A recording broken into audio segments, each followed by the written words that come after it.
In a previous section, we learned how to find the graphs of sine and cosine functions and looked at their functional behavior.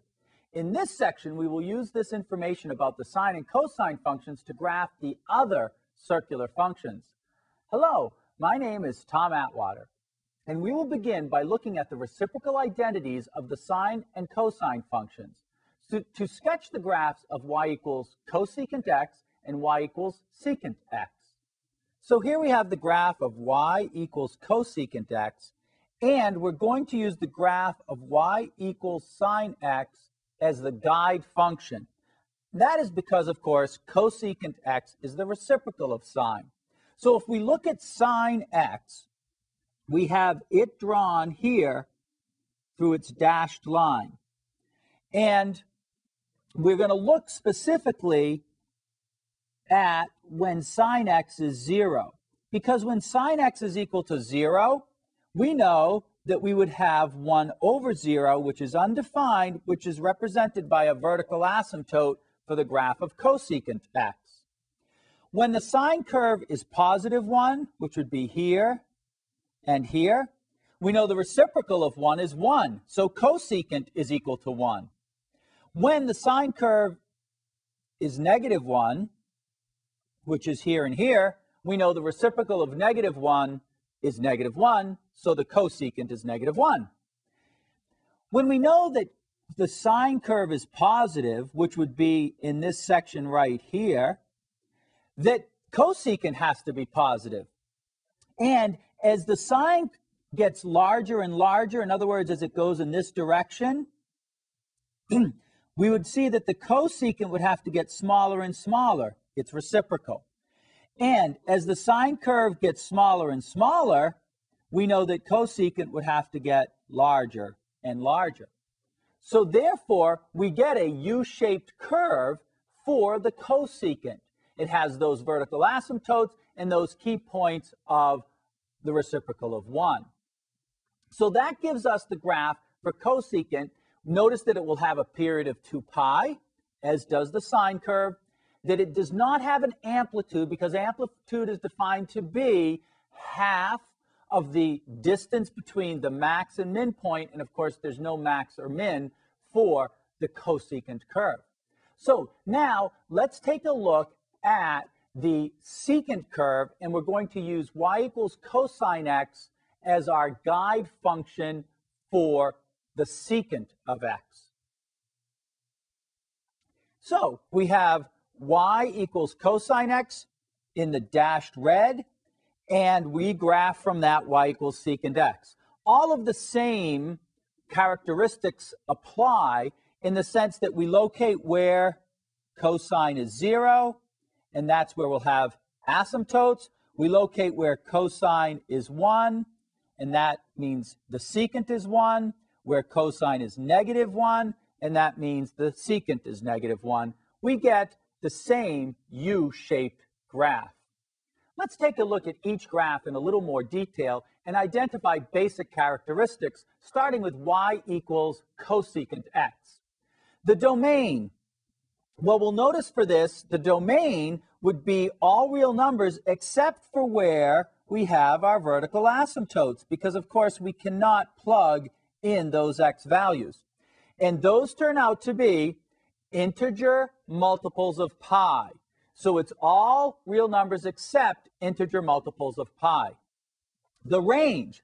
Well, the range, you can see that cosecant will always be less than negative 1, less than or equal to negative 1, or greater than or equal to positive 1. The graph is, of course, discontinuous, and that's why the domain does not carry the whole set of real numbers. There are no x-intercepts. The period, of course, is 2 pi. There is no amplitude because the amplitude is defined to be half of the distance between the maximum and minimum values, and of course, because they go on to infinity in the positive direction, negative infinity, there is no max or min. In particular, the cosecant curve would display what's called odd symmetry. Next, we'll look at y equals secant x. So this time our guide function is y equals cosine x, and that's drawn in the dashed red. And we're going to look at secant x, which follows the same basic characteristics as cosecant in the sense that it is the reciprocal of cosine. So where cosine is equal to 0, we would have vertical asymptotes for the secant curve. Where the cosine is equal to 1, we would have 1 for the secant curve, and where cosine is equal to -1, we would have -1 for the secant curve. And so you can see that again, the period for secant is also 2 pi. The domain, in this case, is all real numbers except where we have the vertical asymptotes. And let me point out that those specifically are things pi over 2, 3 pi over 2, which means they are odd integer multiples of pi over 2. So the domain is all the real numbers, not including the odd integer multiples of pi over 2. The range, as you can see, would be that set of numbers less than or equal to -1, union greater than or equal to +1. There's no amplitude in this particular case for the same reason as we had before. Like the graphs of the sine and cosine function, the graphs of cosecant and secant functions may be stretched or shrunk both vertically and horizontally. As well, they can be translated vertically or horizontally. And a horizontal translation is called a phase shift. Let's look at an example. Graph the function y equals cosecant of x minus pi over 4 over a 1-period interval. So, as I said, we want to look at the graph of the sine curve first. So let's take a look at that.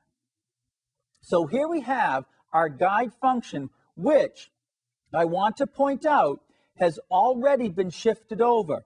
This label here is pi over 4.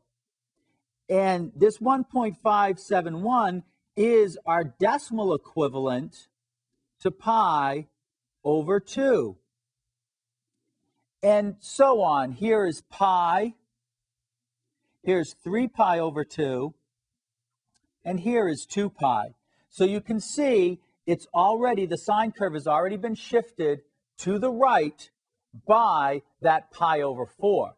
So all we need to do is take this graph and draw our vertical asymptotes, and then we can draw our U-shapes based on the guide function. So let's take a look at that. Our vertical asymptotes are wherever the sine curve is 0. So we see a vertical asymptote there and here. And again, as a reminder, this is pi over 4 for this vertical asymptote, and this vertical asymptote is 5 pi over 4. And then we see our U-shaped graphs, which are the green graphs, which gives us y equals cosecant of x minus pi over 4. Our next two circular functions have a period of pi instead of a period of 2 pi. Also, unlike the cosecant and secant functions, their graphs are not U-shaped. However, they do have vertical asymptotes. We will begin by looking at the sketch of y equals tangent of x. So for y equals tangent of x, what I would like to remind you is that tangent of x is equal to the quotient of sine x divided by cosine x. And this is important for many reasons, but there are two in particular that I want to discuss right now.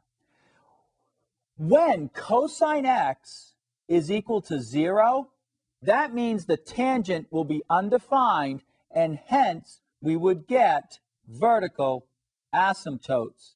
And that occurs at negative pi over 2, pi over 2, and 3 pi over 2.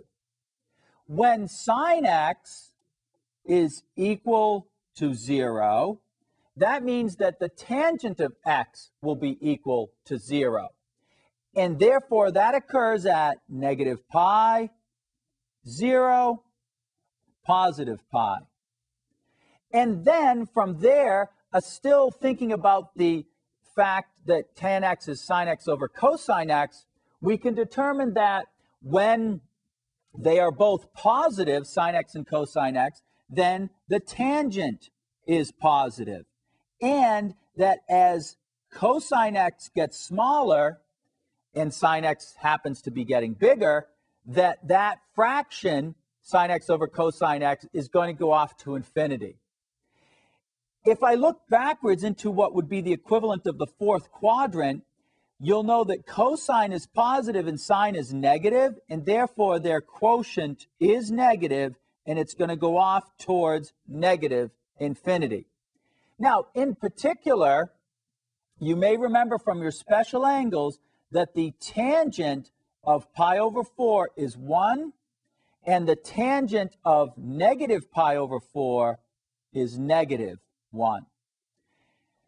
The tangent's period is only pi, and therefore we complete one cycle in that range of pi.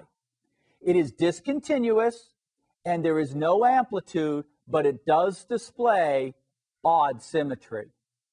Now what I'd like to do is take a look at the graph of y equals cotangent x.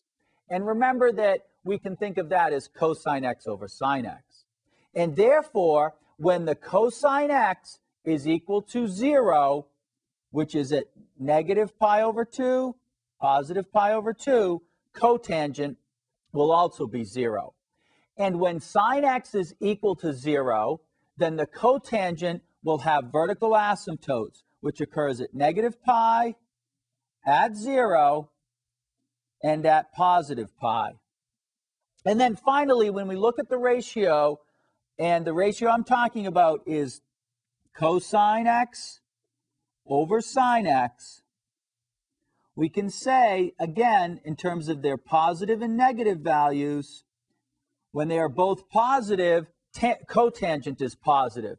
But as the sine is decreasing and cosine is increasing, then that fraction will be increasing. And likewise, vice versa, the cotangent would be decreasing as the sine increases. So we know that it will have a positive value in quadrant 1 because cosine and sine are, in fact, positive. But in quadrant 2, which would be from pi over 2 to pi, we know that the cosine is negative and the sine is positive, so cotangent will be negative. And again, the cotangent has a period of pi, there is no particular amplitude, and it displays odd symmetry. Well, now that we have an understanding of the shapes of the functions y equals tangent x and y equals cotangent x, let's look at a method that we will use for graphing the tangent and cotangent functions in a general way. Graph y equals 2 tan x over a 2-period interval. So what we would do first is graph y equals tangent x.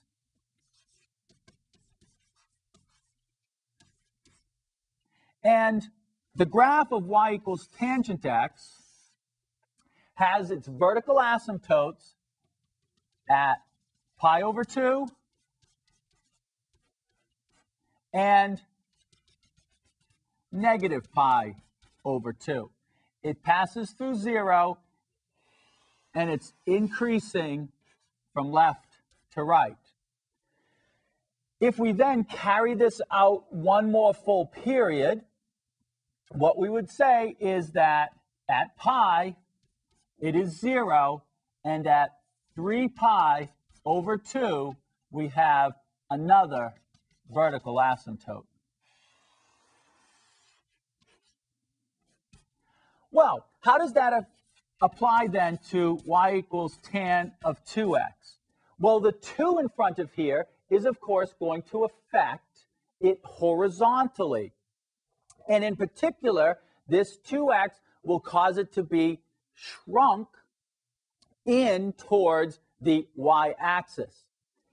In fact, what's going to happen is, instead of the tangent, which has a period of pi, we will now be looking at the tangent of y equals tan 2x having a period of pi over 2, which means we'll complete a cycle in pi over 2.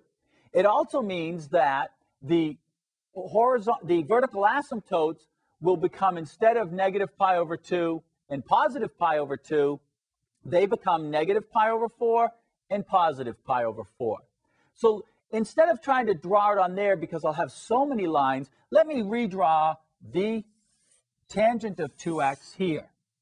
So at pi over 4, we will have a vertical asymptote.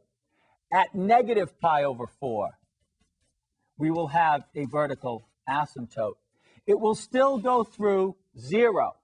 So here I have one complete cycle, and let me draw one more cycle, which is to say that this point on the original tangent curve, which is at pi, would now be pi over 2. And this original vertical asymptote, which is at 3 pi over 2, would now be at 3 pi over 4.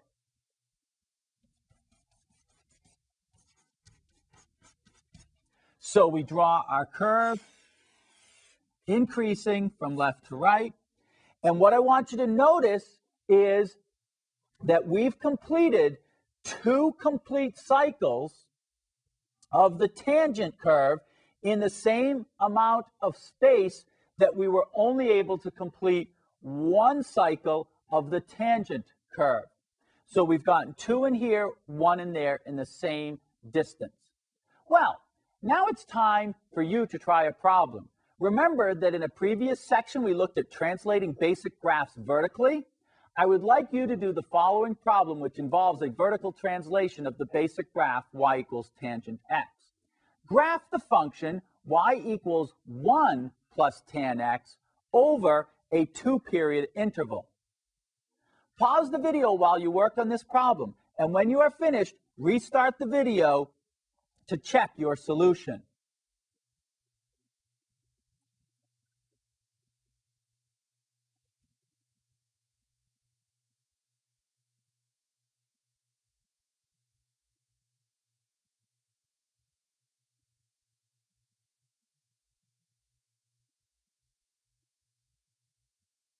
Welcome back. Let's find out how you did. You were asked to graph y equals 1 plus tangent x.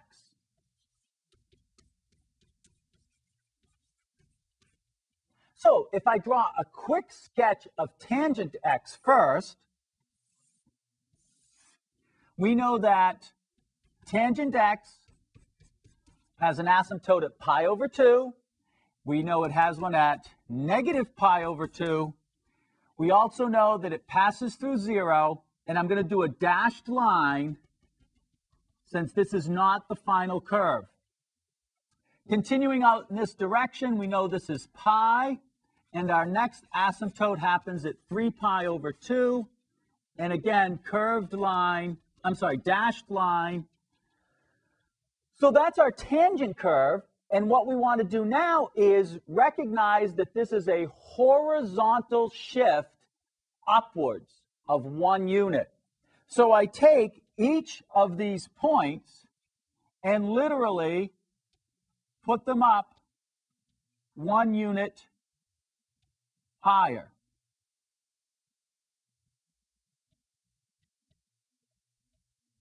So my curve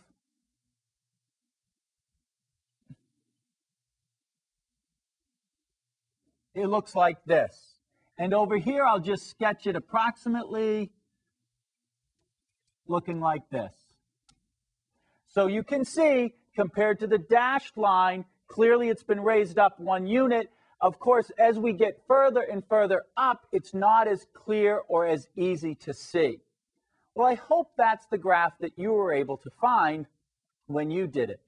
Let's verify that graph on the calculator. So pushing our equation button, we can put in tangent x and 1 plus tangent x, and then graph them on the same coordinate axis. So there's tangent x, and there you see y equals 1 plus tangent x, which shows that it's been shifted up by 1 unit. All right then, we will complete this section with graphing of a cotangent function that involves vertical and horizontal translations along with vertical and horizontal shrinking. Graph the function y equals -1 plus 1/2 cotangent of 2x minus 3 pi over a 2-period interval. Now, we need to manipulate this equation a little bit, but I'm going to actually graph this on the graphing calculator. But before I do that, let's go back to the graphics so that I could show you the manipulation that we need to do. In order for us to be able to figure out the period and phase shift, we need to factor this 2 from here.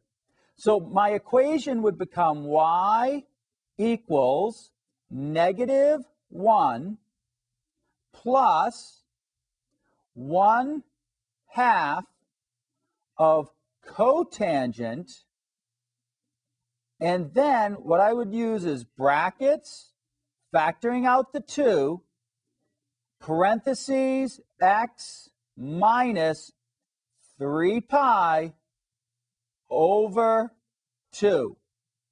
Close the parentheses, close the brackets. Because now we can clearly see that b is equal to 2, and my phase shift is equal to 3 pi over 2.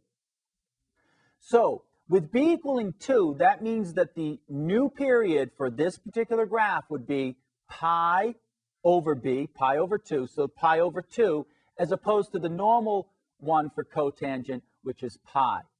Let's go to the calculator and let's plug in the equation the way you need to, remembering that cotangent is the reciprocal of tangent. So in my equation editor, I need to clear out my tangent curve, and now I can type in -1, then my plus, and this time I would have 0.5 for my 1/2, and now I'm going to use parentheses just to make sure it's offset. That is, I want 1 over tangent, 1 divided by the tangent, and when I plug it in here, I can leave it in the form 2x minus 3 pi, because the calculator will do the correct manipulation to that. So now when I press graph, we will get the tangent, and I want to talk a little bit about this with you. The asymptotes that you see are occurring at intervals of pi over 2. So right in the center, of course, is 0. The first asymptote to the right would be pi over 2. The second one would be pi. Moving to the left, it would be negative pi over 2 and then negative pi. Normally, you would expect the tangent to go through pi over 4, but this entire graph was shifted down 1 unit. And so you can see that instead of going through pi over 4 comma 0, it's going through pi over 4 comma -1. We covered a lot of material in that particular section. Great job following along. Now, skill comes with practice, and this is especially true when graphing the circular functions. It is important to understand the behavior patterns of these circular functions. So be sure to complete all the exercises that your teacher assigns, and we'll see you next time.